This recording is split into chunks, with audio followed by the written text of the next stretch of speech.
And it's a decade-long transition. And really, if it's going to do it, we actually need to carry the communities with us, and so it's got to be a just and sustainable one. So it's very important that You can't just sort of ride roughshod over them.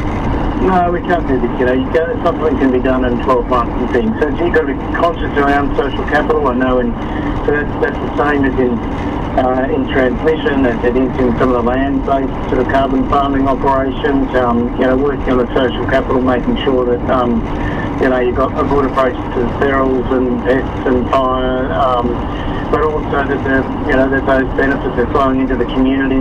So these are things that you need to be conscious of if we're going to make this transition. And I know the transmission one's been a hot one, but we just have to work our way through it. We do have to do this. It's in the broader national interest in communities in the regions as well as in the cities that we take action to reduce and minimise the climate costs.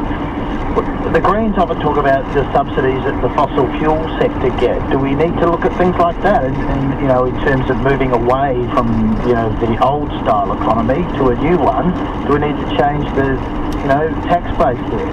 Well, I mean, we've had one of the big things, of course, is that much of its sort of carbon pollution, the greenhouse gases going up there, has actually been for free. So the polluters haven't been paying. So this is where carbon pricing, we've had a couple of goes with that here in Australia in terms of carbon pricing mechanisms, which might generate revenue or not. We do have now a safeguard mechanism that's been changed and built off the coalition's compliance mechanism, which does raise costs and is essentially a carbon cost. It's not getting revenue back into the government though, so it's sort of people try to avoid a carbon tax. Some economists and we would like does have the costs increasing over time, so it's actually driving, incentivising. Members of the community have been brought together under such sad circumstances. I've always thought this suburb was just a hub where people came to and went out of, but now I feel that it has a real heart. Premier Chris Minns says a permanent memorial may be set up at Bondi to remember the victims. Alison Chow reporting there.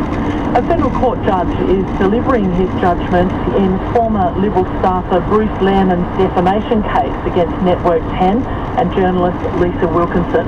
Mr. Lehrmann claims he was defamed in a Network 10 interview with Ms. Higgins, where she alleged she was raped by a colleague in Parliament House in 2019. The criminal case against Mr. Lehrmann was abandoned due to juror misconduct and no findings